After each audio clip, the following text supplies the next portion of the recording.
And one of my favorite stories that you've told is about your mentor Frank, when he sent you to Peru so you could learn a valuable lesson about maybe something that wasn't such a shiny object and turned into be, because shiny objects change every day. I wanted to learn about IPOs, initial public offering, and it's how you take a business and turn it into paper. And I said, Frank, and he didn't know me from Adam, I said, I want to learn to do an IPO. I flew into Lima, Peru. I went to look at 3 gold mines, and with Frank's president. It was an experience and an education I would never have. I get back on Tuesday to talk to Frank, and I said, Frank, there's nothing there. So why'd you send me?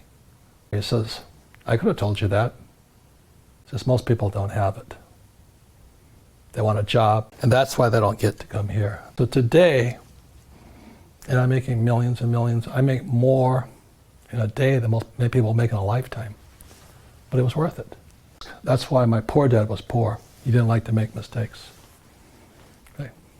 I love that story, Robert. Thank you for sharing it. The reason this is better for most people is because it's liquid.